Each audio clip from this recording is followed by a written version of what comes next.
Hi,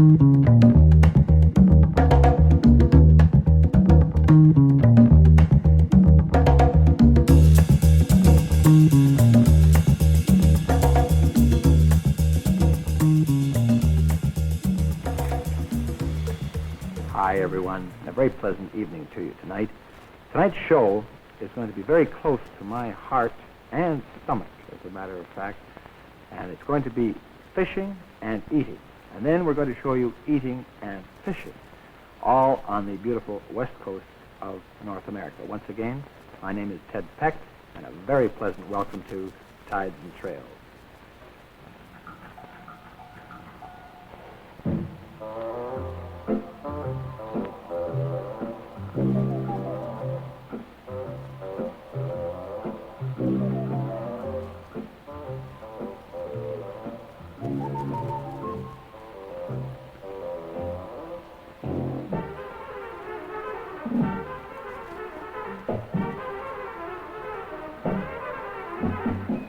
Tides and Trails is presented each week at this time by new Sportsman King-Size Filter Cigarettes.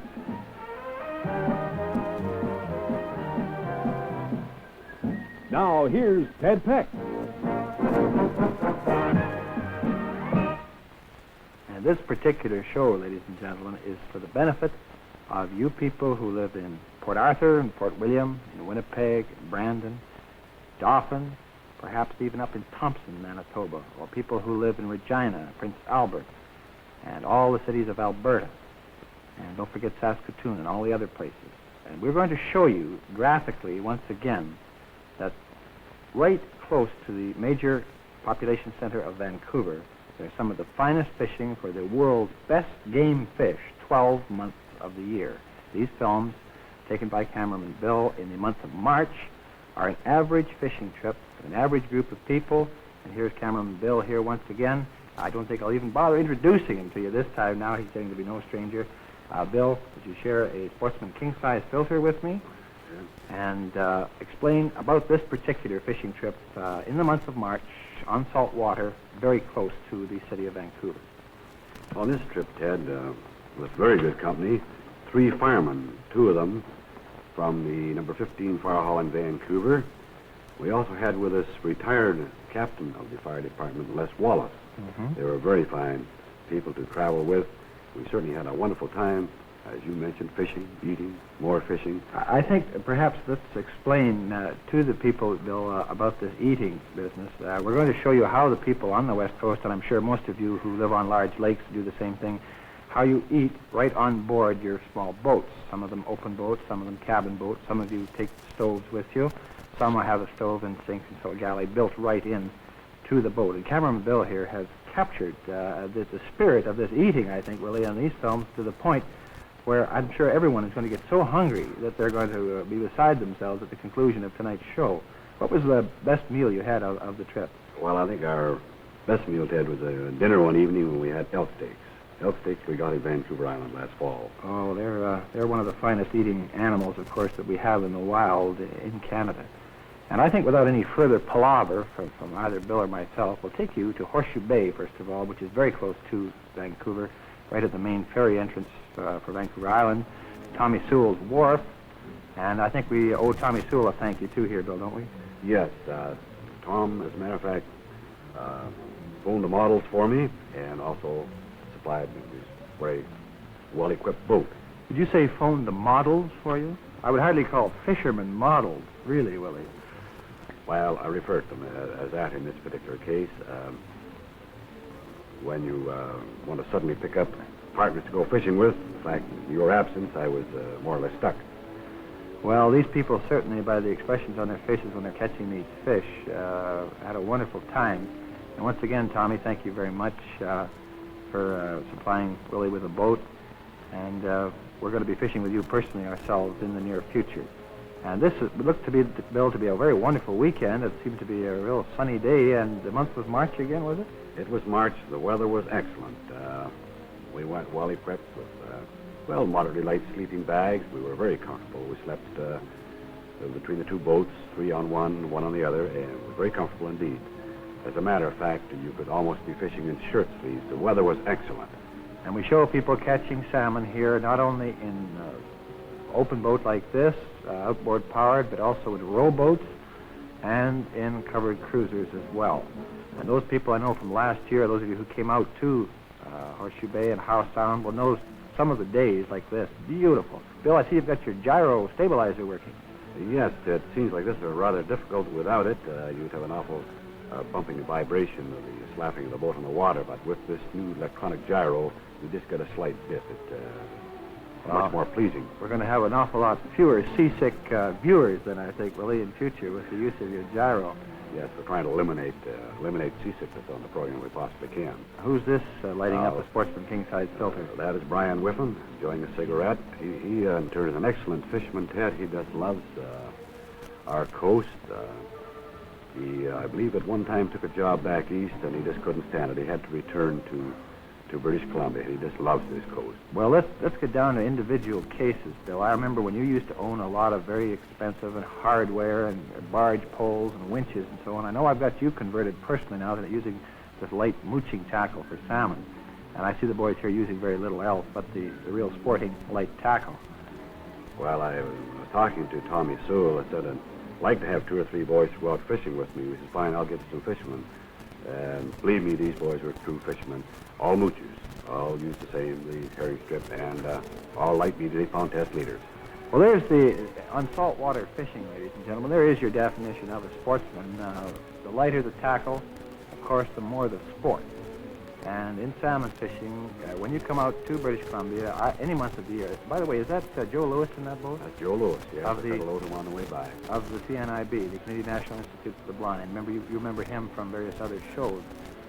And getting back to the sportsmanship and type of fishing, here's in a rowboat, once again, and all the different types of fish you can catch out of salt water other than salmon. There's a cod, gray cod, Ray McCormick's catching.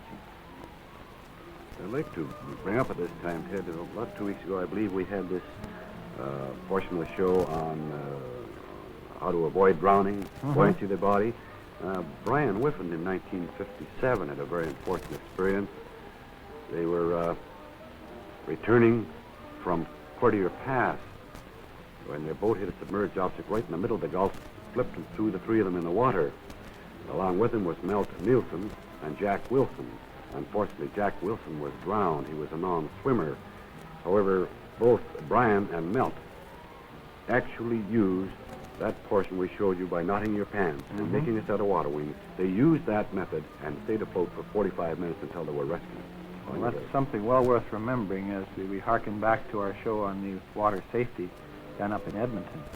Now, here's a salmon, a small one. You didn't have a gaff on this one, here, a net?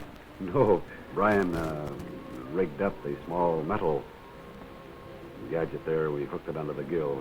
He wasn't going to be outfoxed. He was afraid if he hoisted the fish in by the leader, of course, it's liable to break. Well, here's an example, ladies and gentlemen, of a small, immature spring salmon of about 2.5 pounds.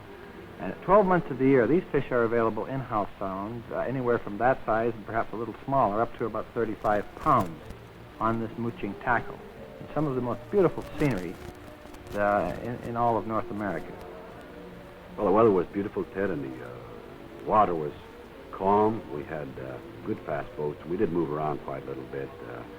We fished several areas, although the salmon weren't quite as plentiful as I've seen them at times, but nevertheless, you should never get skunked when you go out. At least you go down to get cod or sole. Or sole. I noticed a few minutes back in the picture, Bill, several sole being taken. They're very delicious fish, and don't throw them back. You'll find them one of the finest eating fish in salt water. And I see, meanwhile, back at Horseshoe Bay again, Ray McCormick's bringing in another one about, 20 pounds anyway this time, maybe even bigger. And this, of course, is within 500 yards of the main ferry terminal at Horseshoe Bay. 20 pounds anyway of salmon, maybe 25. And it's hard for some of those to visualize, those with heavy trolling gear, Ted, that salmon is brought in on each pound test leader and small number 10 number or 10 or 12 hooks, and he's probably played it for at least an hour and a half, and the tremendous amount of sport and skill required to do this is well worth learning. Now, here's one of our old friends, the ratfish. akin to the sharks and a sort of a nasty customer to handle in any way. I understand this fish, Ted, has no natural enemies. He has a little pocket of poison just behind his nose, I understand. Of course, he's got that spike down the center of his back. But he has no natural enemies in the sea that will attack him, I understand. Well, I'm just as glad they're not more plentiful than they are. They're a bothersome nuisance when you're out mooching, but you can't differentiate. When you put down a herring strip or a live herring or perhaps even a dead herring in the water, you have no control of what's going to bite it. And, oddly enough, these ratfish, when they take it, they have a munch similar to a salmon. You never notice what is after. Here's a good point to bring up again for those people who are watching Tides and Trails, perhaps one of the saltwater shows for the very first time. In mooching for salmon, they bite very easily. They take it very gently rather than the rush that they will when you're trolling. You have to strike them just at the right moment.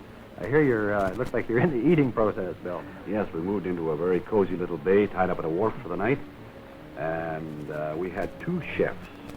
That's Barry Foster cooking the elk steaks, and inside the galley with another small stove, Brian Whiffen was cooking up the beans and potatoes, and we certainly had a wonderful feed.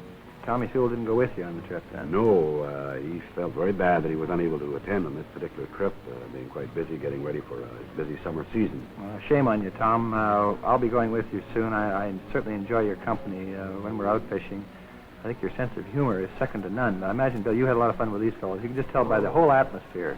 It was a wonderful trip. They were wonderful chaps to be with. Tell me, did you cook the steaks rare, medium, or well done? You name it, they were cooked to order. Cooked to order. These were Vancouver Island elk, were they? Yes. The one that just about ran into you there on the stump? That's the same one. Excellent eating. Excellent eating. And, of course, you develop a very healthy appetite out in the salt water and fresh air. Well, I have one of those equipped generally anyway, Willie. I have a very healthy appetite. I imagine I would have been a little harder on the groceries than some of the boys here. Well, we had quite an assembly line. Right, there's like a modern kitchen, the way it appears to be set up. Remember, one of these boats, ladies and gentlemen, and boys and girls, is an open boat. It's not necessarily a cabin cruiser type of trip. You can catch salmon out of rowboats, open boats, cabin cruisers, yachts, sailboats, or almost any other thing that will stay as an anchored or drifting mobile fishing platform. And it looks like here you're on a mobile kitchen. Well, Ted, we took a double ration, in other words, 2 large parcels of elk steaks, and they went into one meal. So there was some real healthy appetite. The temperature, Bill, would be what, about 45 degrees, 50 during the day? Well, it went up to 58 during the day, and it went down to, I believe it was 42 at night. In a sleeping bag, it was very comfortable indeed. Nothing, as far as I can see, could make one more hungry than looking at something like this. And I see you're putting your new light for night shots now to good advantage. Oh, yes, it's certainly a pleasure to work with equipment such as this. It was the end of the first and very pleasant day out. And you caught a few of these small, immature spring salmon, roughly what, about so big? Yes, they're all range around. And remember, ladies, 3.5, 4 pounds. These are available all year round, and the federal government, the Department of Fisheries, who look after saltwater fishing on the BC coast, have a very generous limit on them. You can catch, if they're under 3 pounds, you can catch 8 of them in one day, and over 3 pounds, you can take 4, and 4 salmon is enough for anyone. And when Bill was mentioning pleasure just a while back, again, Willie, let's add some pleasure to our leisure here and enjoy a Sportsman king-size filter cigarette. Thanks, Dan. And ladies and gentlemen, remember also that these are full king-size cigarettes at the regular price. And look for the 2 gold leaves on every pack, which is our guarantee of quality. Now, the second part of the trip that Bill went out on involved some open water fishing and some real sheltered water fishing. And Howe Sound is constructed suchly that in any one day you can cover 20 or 30 different fishing spots, and no matter which way the wind is blowing, there's always a set of them that you can go to without any wind. And you'll see some beautiful scenes of calm water and snow-capped mountains. And all of these scenes are within 15 miles of the city of Vancouver. What were some of the areas, Bill, that you fished in? We fished Defense Island, McNabb Creek. We went to Halkett Bay and also Hood Point, Horseshoe Bay also. So you've got 5 different areas, and all on one day's fishing. And the way people work it, out of any of the boat marinas in Vancouver, if they want to go on a Howe Sound fishing trip, is very simply this, that they start out at the farthest point. In this case, Bill was explaining that they went to the Defense Islands, which is about 20 miles up Howe Sound, then work backwards until they find the fish. And any time that your boat finds the fish, how many hours of fishing did you put in? We had our lines in the water over 30 hours, Ted. Over 30 hours. But it's pretty pleasant 30 hours. It was very pleasant indeed. And Weather was beautiful. any time that they find the fish on a stint like this, say at the third or fourth place, they'll stay there. And if the tide is such that it needs anchoring, down goes the strip casting anchor, just merely to hold the boat in calm weather, and then fish are taken. So now, without any, again, as I say, further palaver from either Willie or myself, let's show you some of the finest scenery in the world and certainly some of the best fishing for the spring salmon. The next morning, Ted, into the cold salt water for a wash, soon wake you up. And we had a cup of coffee, first thing, and headed out at first light back to McNabb Creek. And did you catch any fish at McNabb itself? Did you find any salmon present? Usually at McNabb Creek there, where they fish off the mouth of it in the salt water, the salmon are either there in profusion or they're not there. Now, how did you find it in this case? We caught 2 small spring salmon, the largest being about 3 pounds, I believe. Well, here, ladies and gentlemen, I'd like to remind everyone who does not live on the BC coast, once again, that the spring salmon is a local sport fishing name for the largest of all the 5 Pacific coast salmons, and there are 5 distinct species. Oncorhynchus chowicha is the name of it, and this particular fish here isn't a salmon, it's a hake, and usually a garbage fish at that, but some people like to eat hake. You know, as Brian dispatches this one before he throws it overboard, Ted, it was hooked very deeply. It would not live, so rather than prolong its agony, he dispatched it before he threw it overboard. Okay, and getting, as I say, back to the salmon, and here's one of them, a small one. This is the same fish that is known in the state of Washington and the state of Alaska as king salmon. And over on Vancouver Island is known as tai, which is a weight of over 35 pounds. And here's a nice larger one, again, taken by Ray McCormick right in Horseshoe Bay. And also known as Quinat salmon and Chinook salmon in the state of Oregon. They're all the same fish. And the people of Vancouver and the visitors to Vancouver are blessed with a spawning stream, the Squamish River, and the beautiful Howe Sound right next door to Vancouver, that houses these salmon, keeps them inside its perimeter of Howe Sound 12 months of the year, an awful lot of them. And this is why so many people visit in this area. One of the things to look for, Ted, when we're out searching to try and find out where the salmon are, if you can find out where the herring are. Oh, yeah. Very important. Because after all, the salmon feeds on both shrimp and herring. And if you can get migratory schools of herring and sort of locate them, then you're in business for the spring salmon. There'll always be a few small ones around. Now, Brian, having caught his first salmon of the day, turned chef once again for a well-earned, and believe me, we're ready for a good feed of bacon and eggs. This was done right out on the fishing grounds. We didn't tie up to a wharf, and the water was lovely and calm. Done right out in the open air. Again, the best way to have breakfast, to appreciate bacon and eggs, I think, is out in the open. And you usually eat about 2.5 times what you would normally eat inside. It's a great thrill, Ted, to catch a few fish going out on a trip like this. But just the fellowship and being out in the outdoors, to be able to experience this, it's well worth the trip.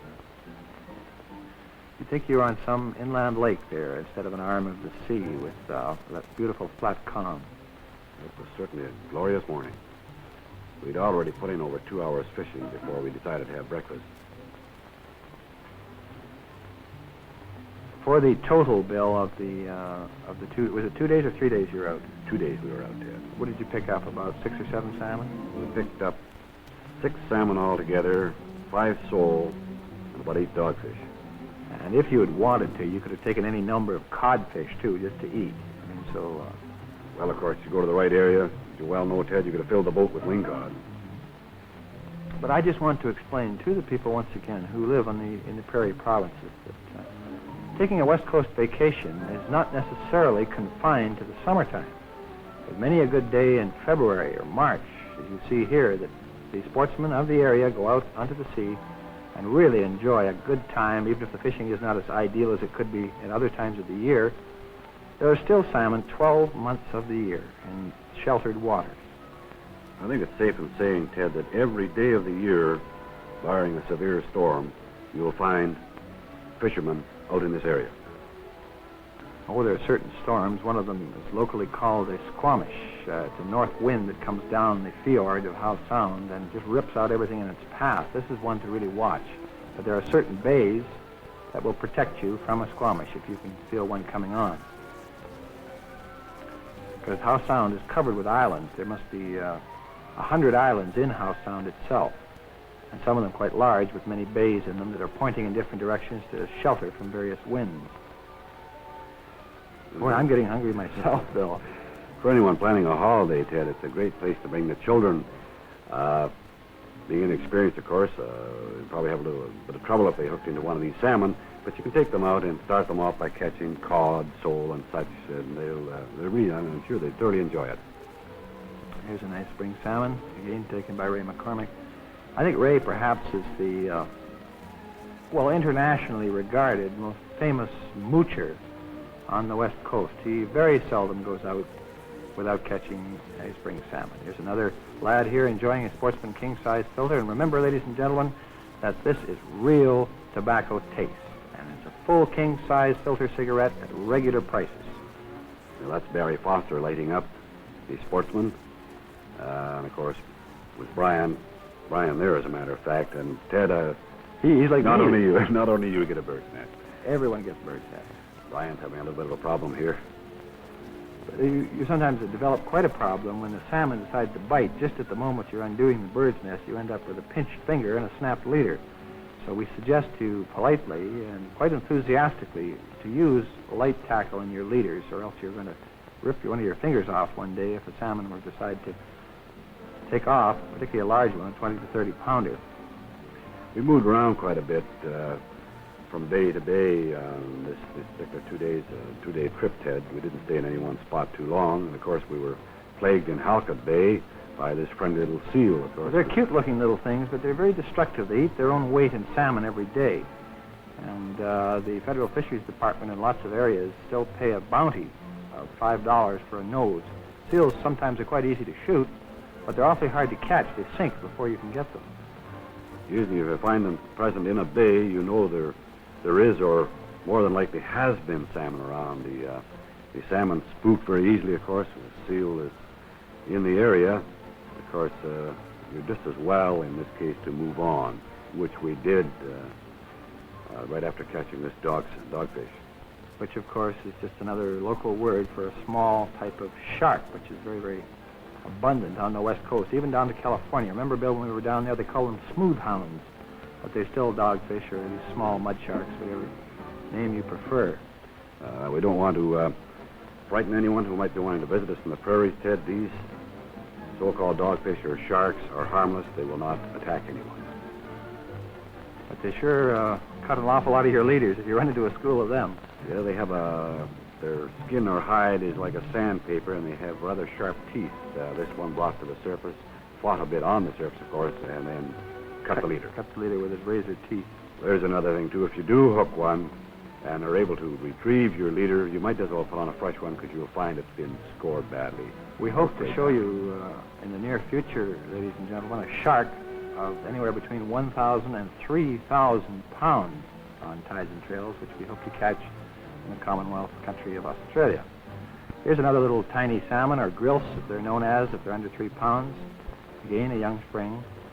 And it goes to show that a tremendous percentage of spring salmon from the Squamish River system are raised right in Howe Sound, and they very seldom leave it, a large percentage of them. And here's a double header, Bill, on, what is it, sole? Sole. That was Brian Whiffen. As a matter of fact, that happened twice that day. He had a double header, which is rather unusual.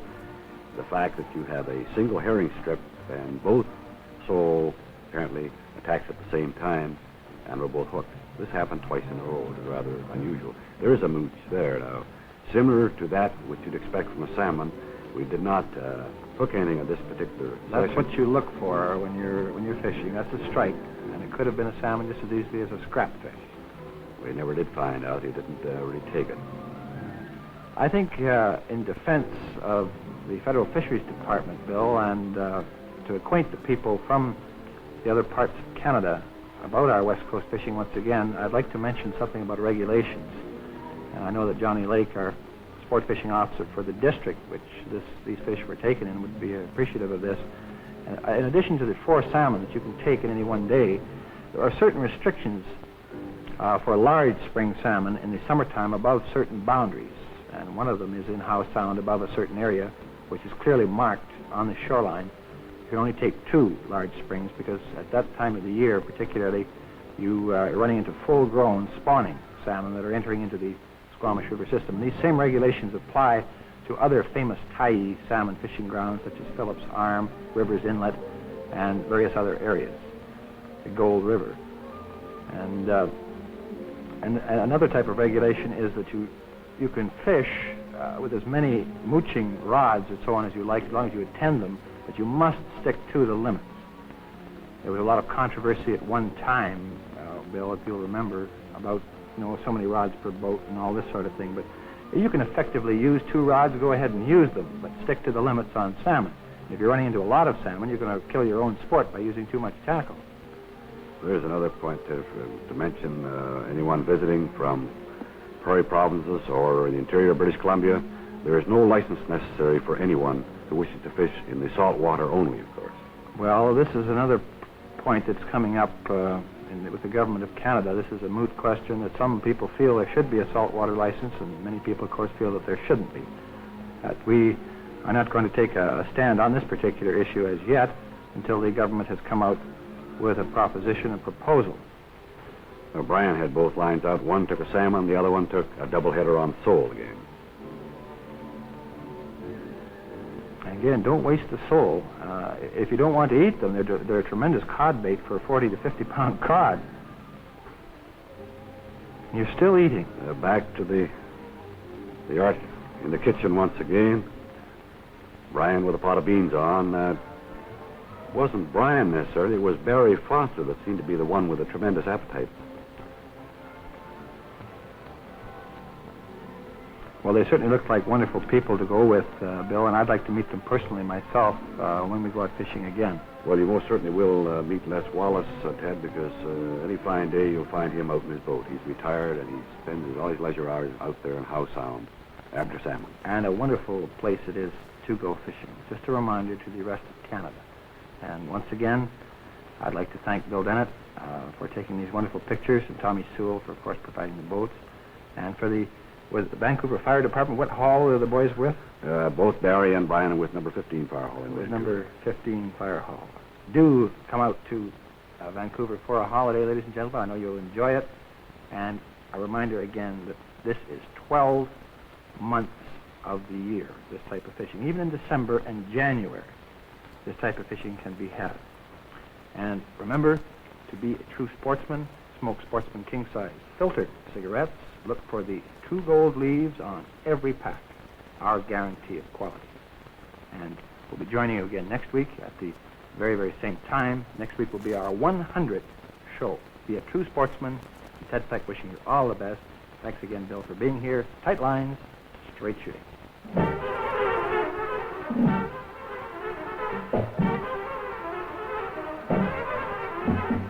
Tides and Trails was brought to you by new Sportsman king-size filter cigarettes.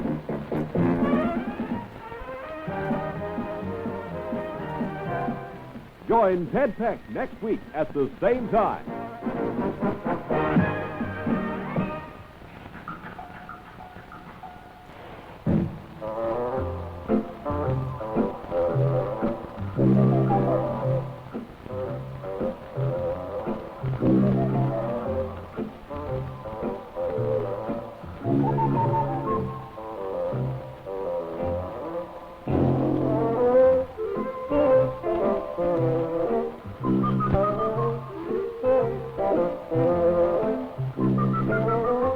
Tides and Trails was produced for Sportsman Cigarettes by CHAN-TV, Vancouver.